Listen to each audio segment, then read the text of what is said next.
So let's begin today's session on Hindu Succession Act, and we will be dealing with MCQs, and through that we will learn the concept. So without wasting our time, let's begin with the first question for the day. If two or more heirs succeed together to the property of an intestate, they shall take the property A as tenants in common, B as joint tenants. Answer option A. So the correct option is as tenants in common. You can see section 19. Section 19 say if two or more heirs succeed together to the property of an intestate, they shall take the property as tenants in common, not as a joint tenants. So it is clearly mentioned in section 19 that the correct answer is tenants in common. Now next question. If the nature of the relationship between two heirs is the same in every other aspect, then which heir will be preferred to other? A. Heir related to intestate by full blood. B. Heirs related to intestate by half blood. So the correct answer is heirs related to intestate by full blood. Section 18 provides for the same. Next question. Hindu Succession Act 1956 applies to A. Whole of the India, B. Whole of the India except state of Jammu and Kashmir. After the amendment of Jammu and Kashmir Reorganization Act, the Hindu Succession Act extends to whole of India. Now next question. Full blood preferred to half blood is provided under which section?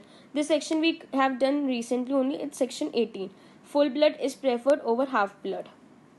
And we have done the definition of full blood and half blood in section 3 of Hindu Succession Act. Now moving to next question. Devolution of interest in co-partnership property is provided under which section? Section 3, 7, 6, 10. So the correct answer is section 6. Section 6 provides for co-partnership property and how the interest is devolved in co-partnership properties. Now next question. If the two are related by blood or adoption but not wholly through males, if it is not wholly through males, then they are said to be cognate. This is provided in section 3. You can refer section 3 definition for more clarity. Now next question.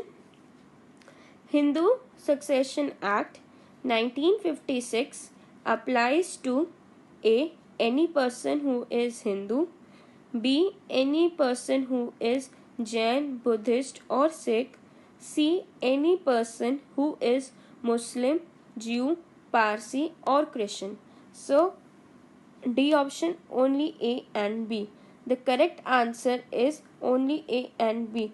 Section 2 provides for the definition of Hindu, and Hindu includes people following Hindu, Jainism, Buddhism and Sikhism. Now moving to next question. Mode of succession of two or more heirs is provided under A. Section 15, B. Section 20, C. Section 17, D. Section 19. The correct answer is Section 19. Now moving to next question. If two persons are related by blood or adoption wholly through males, in earlier question it was not wholly through males. So you have to consider the fact it is written wholly through males or not wholly through males. The correct answer for this question is option A, agnate, which is provided under section 2, clause A. Now next question.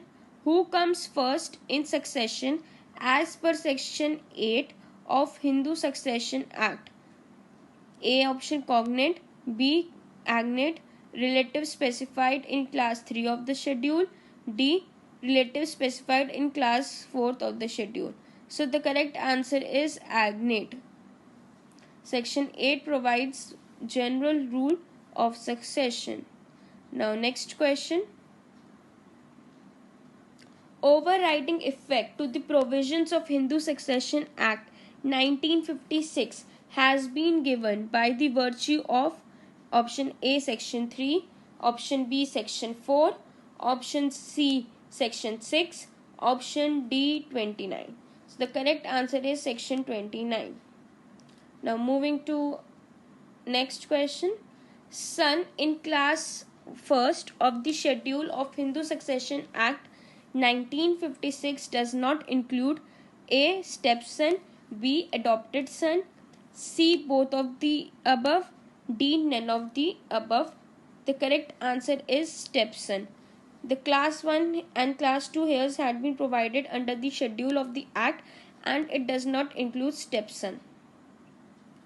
Now next question.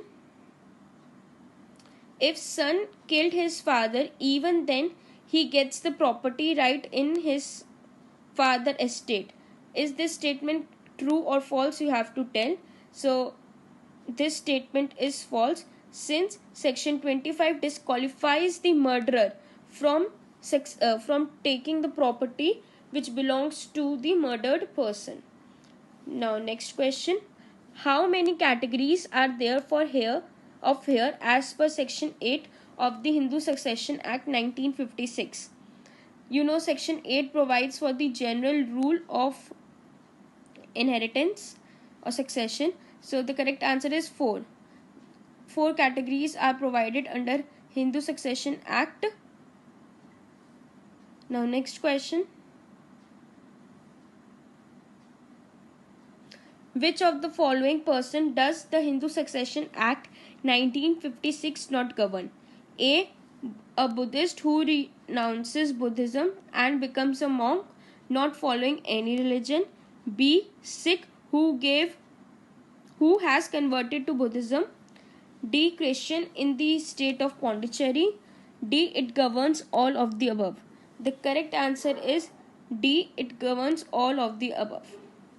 You can read definition of Hindu provided under section 2. Moving to our last question for the day.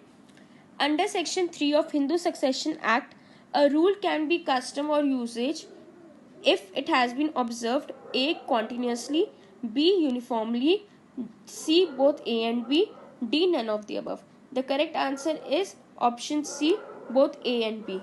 So that were all questions for today, and all the best for your practice. Read the Where Act, mark the questions, see these videos 1 or 2 times so that you can learn the concepts and you can have the knowledge about how to attempt the questions.